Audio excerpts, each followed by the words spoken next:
Good morning, student. Today we are going to start our syllabus in new class. Welcome to all of you. Our first chapter is real numbers. First chapter का नाम है real numbers. Real numbers आपने lower classes में पढ़ा है, कुछ बच्चों ने हिंदी मीडियम में पढ़ा होगा. वास्तविक संख्याएं. रियल नंबर्स को हम 2 पार्ट्स में डिवाइड करते हैं, रैशनल एंड इरेशनल. रैशनल होते हैं अपान में, जो p/q की फॉर्म में लिखे जाते हैं, 1/3, 4/9, कुछ भी, ठीक है. माइनस में भी हो सकते हैं, -1/7. इरेशनल होते हैं जो रूट में होते हैं और रूट से बाहर नहीं आ सकते. रूट 3 के फैक्टर्स नहीं बनते, 7 के नहीं बनते, या फिर 100 आन में ऐसे नंबर, जैसे आगे 100 आन लगा है तो आपको नहीं पता कितने डिजिट है, आप इसका पॉइंट कट करके p/q फॉर्म में नहीं लिख सकते. ये है इरेशनल. रैशनल को अगेन हम 2 पार्ट्स में डिवाइड करते हैं, नॉन इंटीजर्स और इंटीजर्स. नॉन इंटीजर्स होते हैं जो डिवाइड होकर कट नहीं होते, और इंटीजर्स होते हैं जैसे मैंने लिखा -8/2, ये कट हो जाता है, -4 की फॉर्म में आ जाता है. ये 0 प्लस के नंबर, माइनस के नंबर जो आप नंबर लाइन पे लिखते हो, ये इंटीजर्स. इंटीजर्स फिर 2 तरह के होते हैं, नेगेटिव और होल नंबर्स. नेगेटिव में सिर्फ माइनस वाले, होल नंबर्स में 0 एंड प्लस वाले. होल नंबर्स में फिर 2 पार्ट्स हो जाते हैं, 0 अलग कर दिया जाता है और जो बाकी बचते हैं 1, 2, 3, 4 सो ऑन, इनको हम कहते हैं नेचुरल नंबर्स. ये हैं आपका रियल नंबर्स. ये रियल नंबर्स क्या होते हैं. अब आपका फर्स्ट चैप्टर ही है रियल नंबर्स.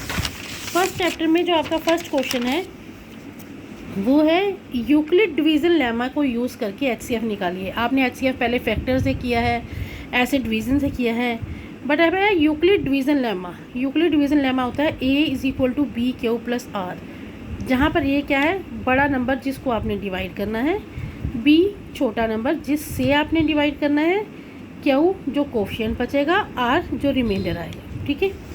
अब बड़ा नंबर 455a यानी ये अंदर आ जाएगा, छोटा नंबर b 42 से डिवाइड करेंगे, 42 1 जा 42, 3 बचा.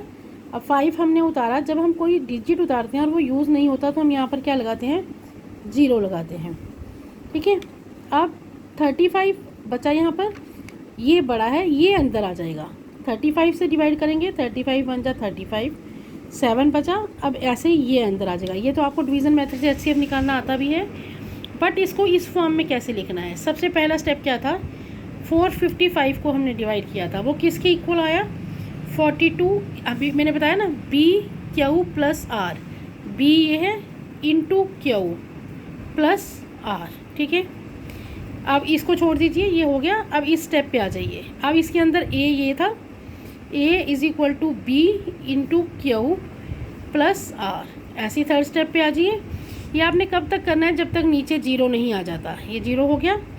इसके बाद एचसीएफ आपका ये आंसर आएगा 7, जो आपने लास्ट में यहाँ से यहाँ लाया था, ये आपका एचसीएफ आ गया. इसी तरह से आपका सेकंड पार्ट और थर्ड पार्ट एंड एग्जाम्पल्स सब की हैं इसमें, ये मैंने आपको ऑलरेडी सेंड कर दी हैं, ये आप कंप्लीट करोगे इसको.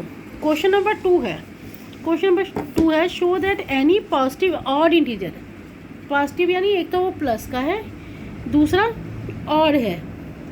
ऑड यानी 2 के टेबल में नहीं आता. इज़ ऑफ द फॉर्म, वो इस फॉर्म में होना चाहिए, 6q + 1, 6q + 3 या 6q + 5. अब ये सब 6 से डिवाइड हो रहे हैं, तो यानी हमने b को 6 मानना है, 6 से डिवाइड करना है. b 6 है. जब भी आप किसी नंबर को डिवाइड करते हो, मान लो अब हम यहाँ 6 से ही डिवाइड कर रहे हैं, तो यहाँ पर जो रिमाइंडर बचेगा, 6 1 जा 6, वो क्या होगा, 6 से छोटा होगा. अगर ये 6 से बड़ा होगा तो हम डिवाइड करते हैं, तो यानी रिमाइंडर जो है वो 0 हो सकता है, 1 हो सकता है, 2 हो सकता है, 3 हो सकता है, 4 हो सकता है, 5 हो सकता है. इसके अलावा कुछ नहीं हो सकता है. अगर रिमाइंडर 6 होगा तो आप फिर डिवाइड करोगे, 6 1 जा 6, रिमाइंडर 6 नहीं हो सकता, ठीक है. रिमाइंडर पॉसिबल रिमाइंडर है ये. अब ये r जो है वो 0 या 0 से बड़ा होता है, बट b से छोटा होता है. मैंने कहा 6 से छोटा होगा. अगर r 0 है, रिमाइंडर 0 है, तो a क्या आएगा, 6q + 0, क्योंकि रिमाइंडर 0 है, b/q + r आना था. ऐसे ही b/q + r, मतलब b/q तो सब में यही रहेगा, reminder 1, reminder 2, reminder 3, reminder 4, reminder 5, ठीक है. अब इसका रिमाइंडर इवन है, इसका ऑड है, इसका इवन है, इसका ऑड है, इसका इवन है, इसका ऑड है। बट हमें क्वेश्चन में क्या दिया था कि ये ऑड इंटीजर्स है। ऑड इंटीजर है तो इवन वालों को हटा दीजिए, इवन वाले हट जाएंगे, क्या बचेगा? ऑड बने 6 + 1, 6 + 3, 6 + 5। और यही आपका क्वेश्चन था कि आपका आंसर जो है वो इस फॉर्म का आना चाहिए, 6 + 1, 6 + 3, 6 + 5। अब क्वेश्चन नंबर 3 है। क्वेश्चन नंबर 3 मोस्ट इम्पॉर्टेंट है। इसमें आपको क्या दिया है कि आपके पास एक आर्मी है, एक आर्मी है जिसमें 616 मेंबर्स हैं। कितने मेंबर्स हैं? 616 मेंबर्स। इस आर्मी को मार्च पास्ट करनी है और इसी के साथ एक बैंड जिसमें 32 मेंबर्स हैं उसको मार्च पास्ट करनी है। तो बताओ दोनों में कितने कॉलम्स जो में इक्वल कॉलम्स में चल सकते हैं ये। तो जब भी हमने इक्वल कॉलम निकालना है यानी हमें हाईएस्ट कॉमन फैक्टर चाहिए यानी HCF चाहिए। फिर आप इसी रूल से HCF निकालिए, बड़ा नंबर अंदर रखिए, छोटे से डिवाइड कीजिए। 32 1 जा 32, क्या बचा? 29, ऊपर से 6 उतारा तो ये अभी डिवाइड होता है, ये इससे बड़ा है। 32 8 जा 288 आ गया। अब बचा 8 बचा, ये बड़ा नंबर इधर लाइए, 8 4 जा 32। इसको लिखिए, कैसे लिखना है? इसको हम ऐसे ही लिखेंगे यूक्लिड वाले फॉर्म में, 616 is equal to B into Q क्या आया 18 प्लस रिमाइंडर आया 8। ठीक है, अब किसको डिवाइड किया? 32 को 8 4 जा प्लस 0, HCF क्या आया 8। तो मैक्सिमम नंबर ऑफ कॉलम्स जो दोनों में कॉमन होंगे वो होंगे 8। नेक्स्ट क्वेश्चन है, use Euclid's division lemma show that square of any positive integer. अब वो कह रहे हैं एनी पॉजिटिव इंटीजर, कोई भी पॉजिटिव इंटीजर चाहे वो इवन है चाहे ऑड है, उसका स्क्वायर जो है वो किस फॉर्म में होना चाहिए? 3m या 3m + 1, 3m या 3m + 1, जहाँ पर m क्या है? कोई भी इंटीजर है। m क्या है? कोई भी इंटीजर। हम ले लेते हैं a कोई भी पॉजिटिव इंटीजर है। तो ये यूक्लिड डिवीज़न लेमा क्या कहता है? a = bq + r होना चाहिए, जहाँ पर रिमाइंडर 0 से बड़ा बट b से छोटा होना चाहिए। जिससे हम डिवाइड कर रहे हैं उससे छोटा रिमाइंडर होना चाहिए। तो हम डिवाइड आंसर क्या मांग रहे हैं हमसे? 3m या 3m + 1 की फॉर्म में। इसका मतलब 3 से डिवाइड कर रहे हैं, जैसे पिछले क्वेश्चन में 6 से कर रहे थे। तो b हो गया 3, r क्या है? रिमाइंडर क्या आएगा 3 से छोटा? 0 1 2। अब a क्या है? a जब रिमाइंडर 0 होगा a होगा 3 = a = 3q + 0, रिमाइंडर 0 है। स्क्वायर कीजिए, 0 को हटा दीजिए, लिखने की जरूरत ही नहीं है, इतना लंबा सीधे ऐसे लिख दिए, a का स्क्वायर प्लस 3q का स्क्वायर, क्योंकि +0 तो करेंगे तो कोई फ़र्क नहीं पड़ता। तो हमारे पास आ गया a² = 9q²। 9 में से 3 अलग कर लीजिए, यहाँ बचा 3q²। हम लिखेंगे इसको m, जहाँ पर m किस, उन्होंने कहा कोई भी इंटीजर है, m =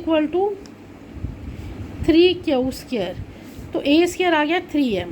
ठीक है, ऐसे ही जब हम r1 लेंगे, रिमाइंडर 1 लेंगे, तो 3q + 0 की जगह 3q + 1 आएगा। फिर हम इसका स्क्वायर करेंगे। स्क्वायर का फार्मूला सबको पता है, a + b का होल स्क्वायर, a + b का होल स्क्वायर क्या होता है? a² + b² + 2ab। ये लगा दिया हमने यहाँ पे, इसका आ गया ये। अब इसमें अगर हम देखें, इन दोनों में से तो 3 कॉमन निकलता है बट 1 में से नहीं निकलता। 1 को अलग छोड़ दीजिए, इन दोनों में से 3 कॉमन निकाल दीजिए।